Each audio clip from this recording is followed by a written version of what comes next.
Welcome to Karma Chronicles. Please like the video and subscribe. Let's begin. I was folding laundry when the call came in. I didn't even recognize the number at first, but something told me I should answer. Sophia, my dad's voice crackled through the line. He sounded cheerful, the kind of tone he only used when he wanted something from me. I was thinking it's been a while since we spent some time together. How about you join me for a round of golf tomorrow? I felt the knot in my stomach tighten. A round of golf with Dad? That wasn't exactly my idea of a fun Saturday, but I couldn't exactly say no without an explanation, and I knew what that would lead to. The judgment, the disappointed silence. "You're playing at the country club tomorrow, right?" I asked, trying to keep my voice steady. "Of course," he replied, almost as if I should have known that. "I've got a few business associates coming in, Mr. Davidson, Mr. Chin, and Dr. Williams. You remember them from that dinner a few years ago, don't you?" I forced myself to remember them. Vague faces, even vaguer conversations about investments and business ventures that went over my head. "Right, I remember." "Well," he continued, "I think it would be good for you to join us, for networking. Maybe even find a career opportunity. These are the kind of people who can make things happen." His tone shifted just slightly, almost imperceptible, but enough for me to catch the underlying message. "I know you're still looking for something stable," he added. Like it wasn't the third time this week he had said the same thing. I felt a sharp sting. "Still looking," he called it, like the past year of hustling my own business, launching products and securing clients didn't count. Like the startup I had poured everything into, every hour, every ounce of energy, wasn't enough. "I guess I could swing by," I said, trying to sound casual, though my insides were anything but. "What time should I be there?" 11:30 sharp. "I'll be expecting you. Wear something appropriate, all right? We don't want to embarrass ourselves." I didn't miss the subtle implication that I might somehow do just that, embarrass him like I always had. I could feel the weight of the judgment before it even arrived, pressing down on me, and I couldn't shake the feeling that this wasn't about spending time with me. This was about showing me off to his friends. "See you tomorrow then," I said, trying not to sound too resentful.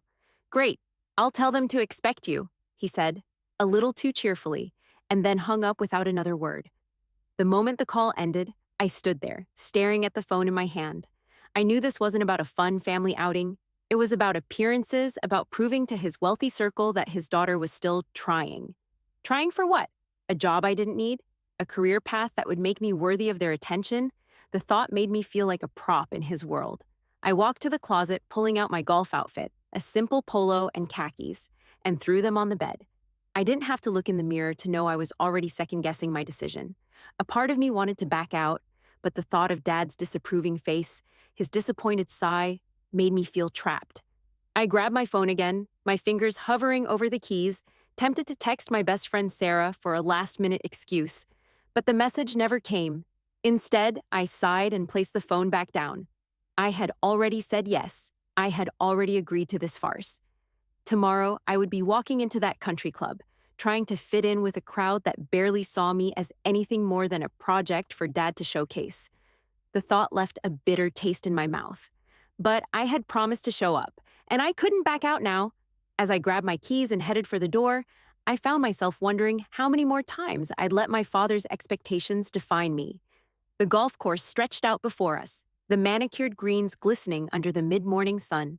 I kept my eyes trained on the rolling hills, trying to ignore the nervous tightness in my chest. I had hoped the day would pass quietly, with just a few rounds of golf and maybe a couple of laughs. But from the moment I stepped onto the course, I could feel the tension simmering under the surface, the weight of my father's expectations pulling at me. "Everyone, this is Sophia," my father said, beaming as he introduced me to the group. "My daughter. She's been keeping herself busy, right? She's still figuring things out." The way he said it, so casually, like I was just another project he was trying to help, sent a fresh wave of unease crashing over me. I forced a smile, shaking hands with Mr. Davidson, a silver-haired businessman with a firm grip. Then Mr. Chin, a real estate mogul who looked like he belonged on the cover of Forbes, followed by Dr. Williams, a renowned surgeon with a polite but distant air about him. As we made our way to the first hole, my father nudged me with his elbow. "You'll like these guys," he said, nodding toward the men. "They've all made their fortunes in their own ways. You should hear some of their stories." I smiled, though I wasn't sure if it was a smile of politeness or a smile to mask the tension rising in my throat. I didn't belong here, not in this world of power suits and country club exclusivity. I had spent years building my own company, but none of that seemed to matter to my father. To him, I was still figuring things out, still in need of guidance, still a daughter who needed to be introduced to the right people. So, Sophia, Mr. Davidson began as we waited for the others to tee off. What are you working on these days? I hesitated. It was always the same question, and I hated the way it felt like an interrogation. I've been busy, I said, offering the vaguest answer I could think of. Working on a few projects. My business is doing well. Oh, that's good, Mr. Chin responded, his tone warm but dismissive. I'm sure you'll figure it out soon enough. My father stepped in, his voice full of pride but laced with that familiar subtle criticism. She's still looking for the right opportunity. You know, in her industry, it's important to network. You've got to know the right people. He turned to Mr. Chin, nodding as if he were speaking about me like a child. She's been exploring different options. Actually, I've been running a successful startup for the past year, I cut in, my voice a little sharper than I intended. It wasn't like I could sit there and let him define my work for me. Not again. The silence that followed was deafening. Mr. Davidson and Mr. Chin exchanged polite glances, but I could see the judgment in their eyes. It wasn't the kind of response they expected from someone in my position or someone they had already written off as still figuring it out. I'm just in the process of scaling up, I added, trying to make the conversation sound less like a defensive plea and more like a business pitch. We're focusing on energy storage technology. Oh, energy, Dr. Williams piped up, clearly eager to jump into the conversation. That's a fascinating field. You know, Sophia, there are a lot of opportunities in healthcare administration. I've seen people pivot their careers into that area and find success later in life. I blinked, a little taken aback by the suggestion. Healthcare? Was he really telling me, a successful entrepreneur, that I should consider starting over in an entirely different sector? I bit back the frustration that threatened to spill out. Thanks, I said tightly, but I'm really happy with what I'm doing. My company is focused on energy innovation. It's growing. My father gave a small nod, but I could feel the weight of his disapproval, though he was trying to hide it. He didn't get it. None of them did. They didn't know how much work I had put into my business, how far I had come. They only saw me as the unemployed daughter, the one who wasn't there yet. So, Mr. Davidson said, clearly trying to steer the conversation back to safer ground, have you been thinking about expanding to new cities, Sophia? Sometimes a fresh start can be a good way to grow. A fresh start? Are they serious? I had built my company from the ground up. I was successful in my own right, but every time they spoke to me, it was as if I had never accomplished anything. It stung, more than I cared to admit. I'm good with where I am, I said, the edge to my voice betraying my growing irritation. I forced myself to smile. But thanks for the advice. I'll keep that in mind. The game continued, the conversation slipping into business chatter, but all I could think about was how small I felt under their scrutiny. They didn't know me. They didn't know what I had built. And my father? He still couldn't see me for what I truly was, someone who had already succeeded in ways that mattered to me, even if it didn't fit into his picture of success. We had barely started the second hole when the conversation shifted. It had started out with small talk, golf, the weather, and the usual pleasantries. But I knew it was only a matter of time before the topic turned to work, and I had to brace myself for the inevitable cycle of awkwardness. Have you been able to find something stable, Sophia? Mr. Davidson asked as we moved to our next shots. He was the first to break the uneasy silence, his tone polite but probing. Still looking, my father said, stepping in to answer for me as he always did. You know, she's got a lot of potential, but she just needs to get her foot in the door. A solid job in a good company. I'm actually running my own business, I interjected, a little too quickly. Mr. Chin, the real estate mogul, raised an eyebrow as if he hadn't heard me correctly. Really? A business? What kind of business? I swallowed my frustration, trying to keep my tone neutral. It's in energy storage, advanced technology solutions for sustainable power. It sounded so much more impressive when I said it in my head, but my father picked up where I left off, clearly trying to steer the conversation in a direction that made it sound more like I was still searching for the right fit. She's still in the early stages. I'm sure she'll find the right direction soon enough. He said it with a smile that didn't quite reach his eyes, almost as if to reassure himself more than anyone else. I could feel the familiar heat creeping up my neck.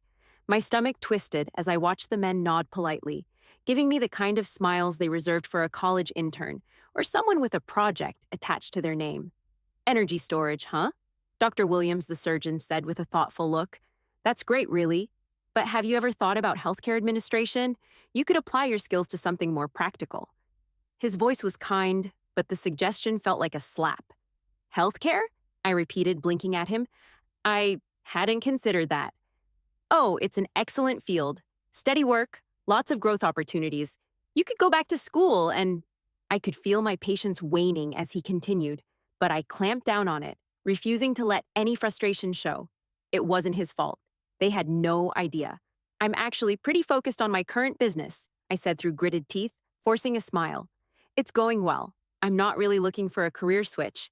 Dr. Williams looked at me as though I'd just said something unconvincing, like I was a teenager trying to explain my entrepreneurial spirit to a room full of real professionals. Well, Mr. Davidson chimed in, his voice light but condescending. You could always look at some larger companies to work with, especially those doing innovative things with energy. Start small and work your way up. Make some connections. Maybe even relocate for a bit. Build your network. Relocate? For a bit? I tried not to laugh, but it felt like they were giving me advice for someone just out of college, still figuring out what a job was. These men had no idea that I had already built something from the ground up, and I could feel my face growing hot as I forced a calm expression. You could also improve your LinkedIn profile, Mr. Davidson added casually, as though it was the missing key to success. Highlight your skills better. Make sure you're really standing out to the right people. I bit my lip, trying not to let the flood of emotions spill over. It wasn't like I needed their advice. In fact, I was standing out, just not in the way they imagined. Thanks, I said tightly, my voice tight. I've been focusing on real-world results, not just what looks good on a resume. Mr. Chin chuckled, but it wasn't a laughing with you kind of chuckle. Well, you might want to focus a bit more on what's expected in your field. LinkedIn, networking. It's the kind of thing that helps open doors. It took all of my self-control not to snap. They were so out of touch. My company was the door. I had built it, opened it, and walked through it on my own terms. Yet here I was, trapped in a conversation where I was being advised to start over. I could feel the frustration bubbling inside of me. I had already achieved what they were suggesting I do, yet they only saw me as someone who had yet to make it. Their advice, however well-intentioned, only reinforced the idea that I had to prove myself all over again. I nodded, biting back the words that wanted to spill out. I'll definitely keep that in mind, I said. Thanks for the suggestions. The men nodded, apparently satisfied with themselves for being so helpful. The game continued, but I couldn't shake the feeling that I was more of a project for them than a peer. We were halfway through the round when I began to feel a subtle shift in the air. My father was in his element, smiling, talking business, and positioning me as just another cog in the job-searching machine he thought I was. I could almost see him puffing up his chest, as if introducing me to these men would somehow fix whatever it was he thought I was lacking. Mr. Davidson, he began, looking over at the silver-haired businessman. Sophia's got a lot of potential. She's just looking for the right break, My teeth clenched involuntarily, but I kept my face neutral, trying to steer the conversation back to golf. But no matter what I did, I could feel the undercurrent of discomfort building. They were talking about me like I was some kind of project, something in progress that needed tweaking, and every time they brought it up, I wanted to scream. So, what's your next step, Sophia? Mr. Davidson asked, already stepping into his role as the career advisor. I was barely holding it together. The same questions, the same assumptions. What's your next step? What's the career path you're following? I'm focusing on growing my business, I said through gritted teeth, trying to keep it vague. I'm really happy with what I'm doing. Mr. Chin, who had been quiet up until now, shot me a look, half acknowledging my words, but also clearly not understanding. Energy storage is great, but have you thought about getting in with a big company? Sometimes starting with the right people is more important than the product itself. Dr. Williams nodded sagely, agreeing before adding, yes, and there's always room in healthcare for someone with your drive. Have you considered healthcare administration? There's great job security in that field. I blinked, too stunned for a moment to respond. Healthcare? Administration? Was he seriously suggesting that I leave my growing business behind to start over somewhere else? I had to fight the urge to laugh. I'm actually doing well in my current venture, I said, forcing the words through clenched teeth.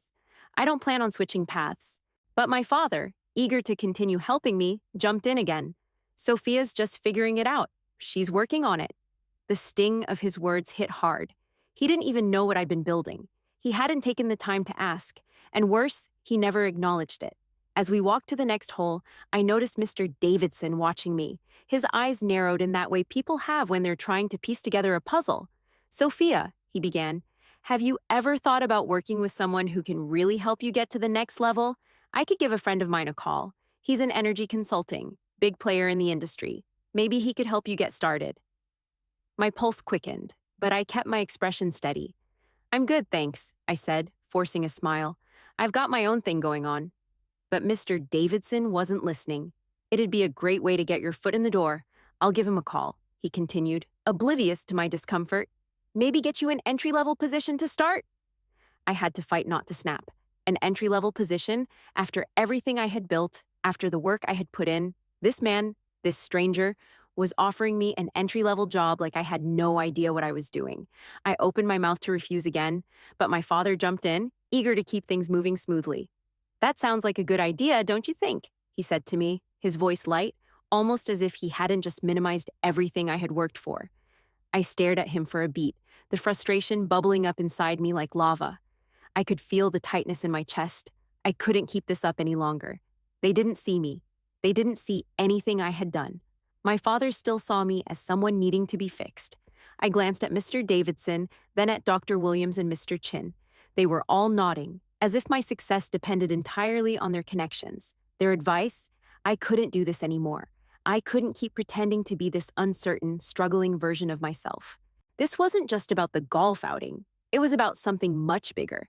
I had built something, I had achieved something, and it was time they knew. I opened my mouth to speak, to set the record straight, but the words didn't come. For a moment, I wondered if it would be worth it, if revealing the truth would really shift their perception, or if it would only embarrass my father further. My hand tightened around the club, and I took a deep breath, trying to focus on the game. But a part of me knew I couldn't keep up the charade much longer. It was only a matter of time before I had to tell them exactly who I was. The game had slowed down a bit, each of us taking our time as we moved from hole to hole. The conversations had been predictable so far. Business, the market, the usual back and forth about investments and potential ventures. But as we approached the fourth hole, something unexpected happened. Mr. Chin, who had been mostly quiet throughout the day, pulled out his phone as we waited for the others to take their shots. I noticed him typing something into the search bar, casually scrolling. For a moment, I thought he was just checking emails or looking up a golfing tip, but then I saw the flicker of recognition in his eyes, followed by a look of surprise. "Wait a minute," Mr. Chin muttered, tapping the screen. "This is you?" I blinked, unsure what he was talking about, but before I could ask, he turned the phone toward the group, his voice rising with the kind of excitement you only get when you've just uncovered something big. "Look at this," he said, showing the others. "Sophia, you're the founder and CEO of Quantum Dynamics? The Quantum Dynamics?" My heart skipped a beat, and for a moment, I felt everything around me freeze. My father, standing a few feet away, looked from the phone to me, his face expressionless at first.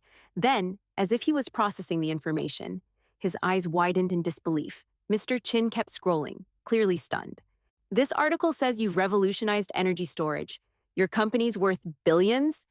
He glanced up at me, his eyebrows raised high, almost comically so. I felt the blood rush to my face. The words they were saying, the way they were looking at me, it was surreal. For the first time all day, I was no longer just Sophia, the daughter my father had been parading around as a work in progress. I was someone else, someone they hadn't expected, someone they couldn't wrap their heads around. Dr. Williams looked over at the phone, eyes scanning the text. "This is incredible. Why didn't you say anything?" My father had gone quiet, his mouth slightly ajar. I could see his mind racing, the realization dawning on him in slow motion. It wasn't the typical proud father moment I had expected when he finally saw me as something more than a project. Instead, it was an odd mixture of surprise and discomfort, like he wasn't sure how to process it, or how to process me. "Wait," Mr. Chin continued, now fully absorbed in the article. "I read about this. You've been recognized by the energy industry as a game changer, and you've already been in major publications?" My father took a step back, his face flushing as he processed the information. "Sophia, you never told me about any of this." The realization hit me like a hammer. I had never told him. I had kept quiet for so long, assuming it wasn't important. I had always downplayed what I was doing, because he had always downplayed it. I couldn't bear the thought of making him feel even more inadequate, or like his little girl had figured things out when he was still stuck in his own circle of judgments and expectations. As the shock spread through the group, I could feel my stomach twist with a cocktail of frustration, relief, and resentment. For years, I had let my father and these men think I was just figuring things out, all while I had been achieving things that could change the world. And here I was, letting them discover it through a Google search, when they should have been there, supporting me all along. I turned to my father, who was now standing a few paces away, his hands stuffed awkwardly in his pockets. His face was flushed with a mix of embarrassment and confusion. "I didn't want to tell you," I said, my voice barely above a whisper. "I didn't think you'd believe me. You never believed in what I was doing.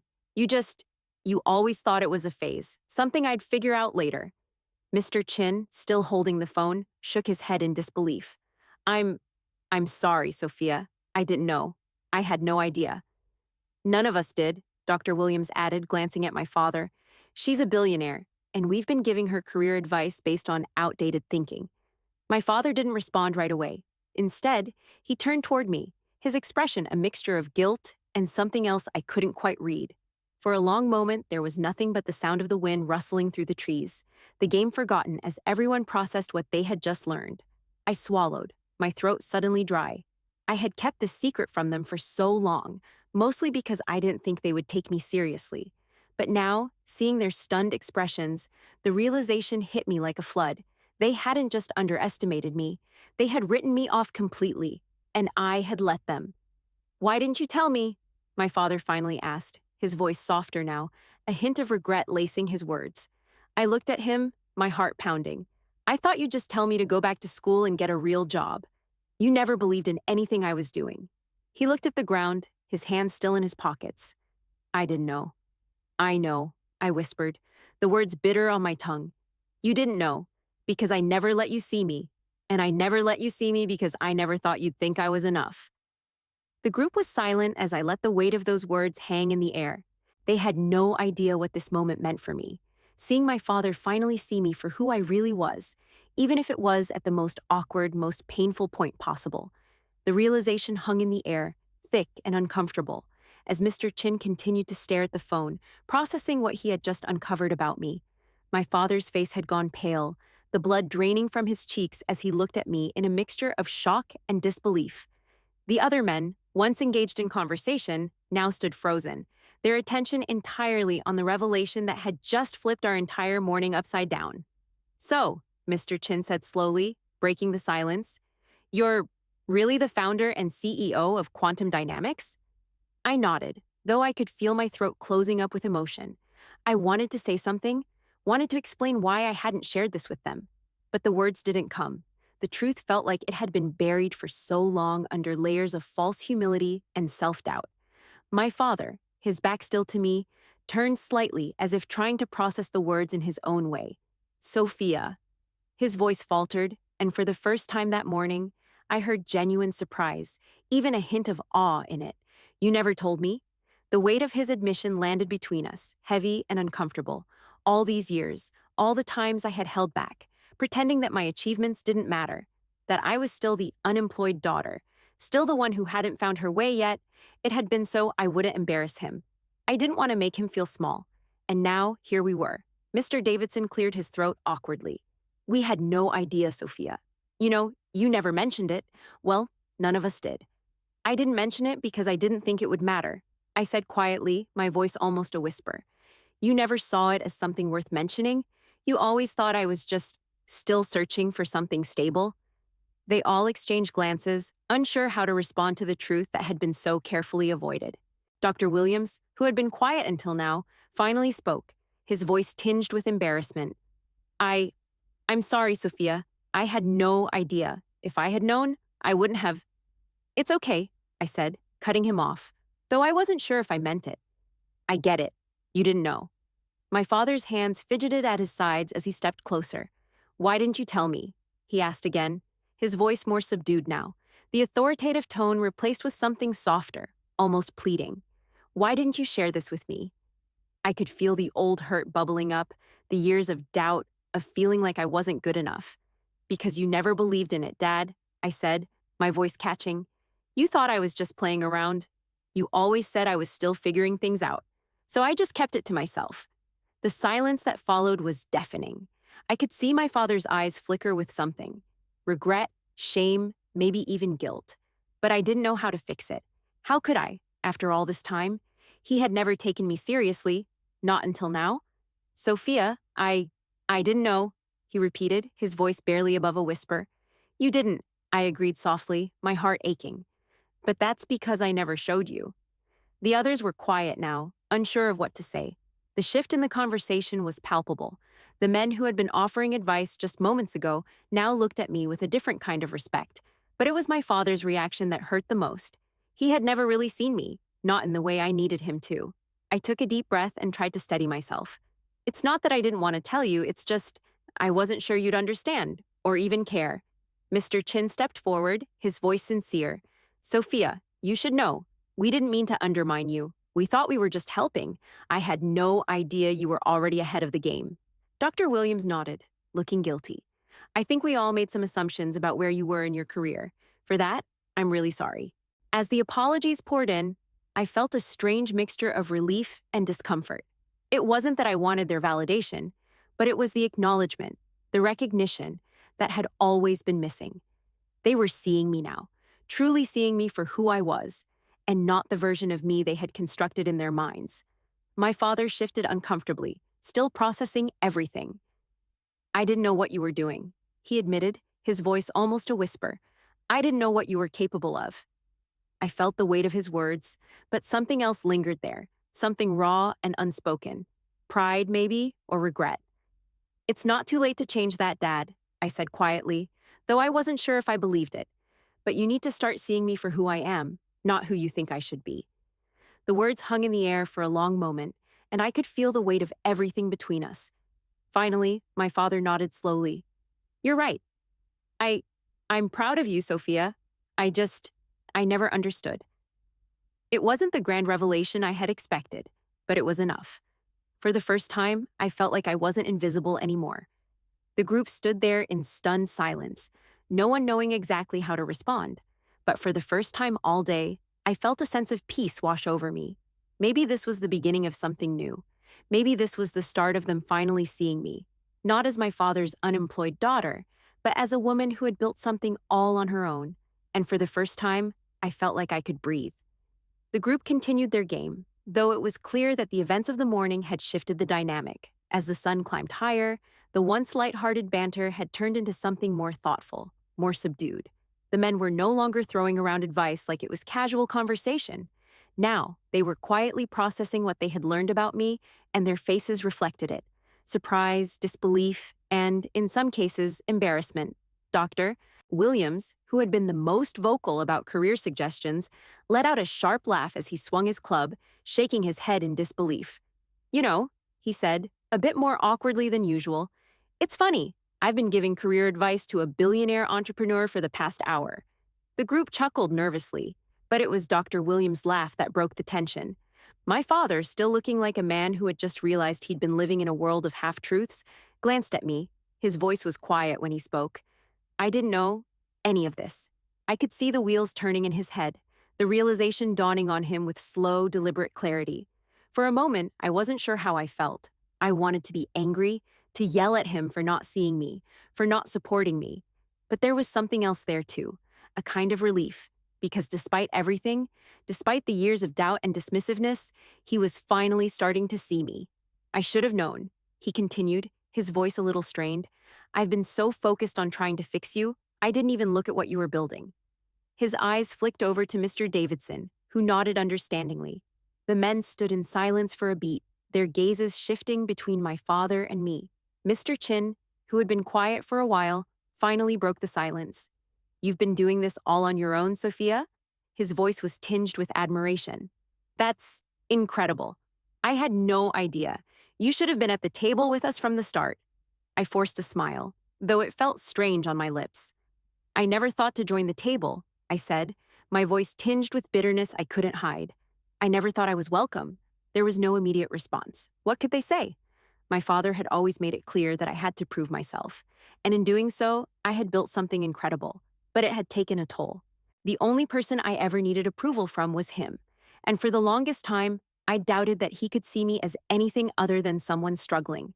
And now, here he was, finally acknowledging that I had done it all without him. Sophia, he said quietly, his eyes searching mine. I'm sorry. I've always been so focused on trying to shape you into what I thought you should be that I never took the time to understand what you were really doing. And I didn't believe in it. In you. He swallowed, clearly uncomfortable with the words coming out of his mouth. I see it now, and I'm proud of you.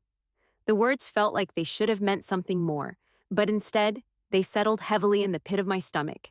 There was relief, yes, but also a bitter sting. I wanted to be angry with him, wanted to shout that he should have seen me sooner, but I also realized something. I had been the one hiding from him. I had let myself be the unemployed daughter for so long because I never thought he'd see the woman I'd become. I sighed, pushing past the sting. It's okay, Dad, I said, my voice softer now. You don't have to apologize. I'm just glad you see me now. That's all I've ever wanted. The group fell silent again, but this time it was a comfortable silence, as if everyone was giving us space to process what had been said. Mr. Davidson cleared his throat. Well, I'll say this, he said, his voice much warmer now. If you're ever looking to make connections, you've got all the right ones now, Sophia. The weight of his words hit me. It wasn't just that I'd earned their respect, though that in itself was enough. It was that, for the first time in my life, I had earned it on my own terms. No one had helped me. No one had handed me a seat at the table. I had built that table from scratch, and now I was finally being recognized for it. Dr. Williams laughed, shaking his head. I can't believe I've been giving career advice to a billionaire this whole time. I owe you an apology too, Sophia. I smiled, the tension in my shoulders easing. No need for apologies, I said, my voice light. You were just trying to help. As we continued through the game, the conversations were lighter now, more relaxed. The judgment had lifted, replaced by genuine curiosity and admiration. My father's discomfort lingered, but it was no longer about what he had misunderstood. It was about him coming to terms with who I had become, and that, in itself, was a small victory. For the first time that day, I felt like I belonged, not just with my father's circle, but with myself. I wasn't the daughter he had imagined. I wasn't the person he had always tried to shape me into. I was Sophia, a woman who had built something from the ground up, and for the first time, that was enough. The game was winding down. We were on the last few holes, and the earlier tension had mostly evaporated. The men were more relaxed now, talking about everything from the latest industry trends to their weekend plans. The golf was almost secondary to the conversations taking place around me, and for once, I wasn't the subject of their discussions. I was part of the group, truly part of it, for the first time that day. My father had softened. The awkwardness was still there, but it had shifted. He was no longer the distant figure trying to shape me into his idea of success. Instead, he was, in a way, proud, though he still didn't quite know how to process the full extent of my accomplishments. Let me tell you, Sophia, Mr. Davidson said, offering a warm smile. What you've done with your company is incredible. Energy storage is going to change the world. Mark my words, you're at the forefront of something huge. Dr. Williams nodded, adding, I've been reading up on it. Your innovations in storage tech, truly groundbreaking. You're not just changing industries, you're redefining what's possible. I was surprised by how easy it was to accept the compliments now. There was no need for humility or downplaying. I had earned everything they were saying. For the first time, I felt the weight of their words without the burden of self-doubt. Their admiration wasn't just polite, it was genuine. My father stood a few paces away, his hands in his pockets, but his stance had shifted. There was pride in his posture now, though he was still a little uncomfortable. I never realized how much you've accomplished, he said quietly, almost to himself. He glanced over at me, and this time there was no judgment in his eyes, no patronizing tone, just an honest recognition of the woman I had become. I should have seen it. You've done something incredible, Sophia. He trailed off, and I could tell he was still processing everything. How could he not be? He had spent years thinking of me as the unemployed daughter, the one still figuring things out, the one who needed his direction. And now, here I was, a CEO with billions behind me, changing the world in a way he could barely understand. But for the first time in my life, I could tell that he wasn't just proud of me, he was beginning to see me. As the group gathered around the final hole, chatting and laughing, Mr. Chin leaned over and gave me a serious look. Sophia, I've been around a lot of people in my time, but what you've done here, that's not something most people have the guts to even attempt. You should be damn proud of yourself. Thank you, I said, my voice steady. It's been a long road, but I'm proud of where I've gotten to. Dr. Williams chuckled. You know, I feel like I've learned more about the future of energy today than I have from most of my colleagues. I'll be keeping an eye on your company, for sure. The men's compliments came freely now, no longer veiled in the assumptions they had held earlier. I could feel my shoulders relax as the morning's awkwardness faded away, replaced with genuine admiration. They saw me now, and that realization settled deep inside me like a weight being lifted off my chest. But it wasn't just the compliments that felt different. It was the understanding, an understanding I had longed for. My father had finally stopped seeing me as a failed version of his ideal, and the men around us were no longer offering misguided advice to someone they thought was struggling. They were recognizing that I was already at the top of my game.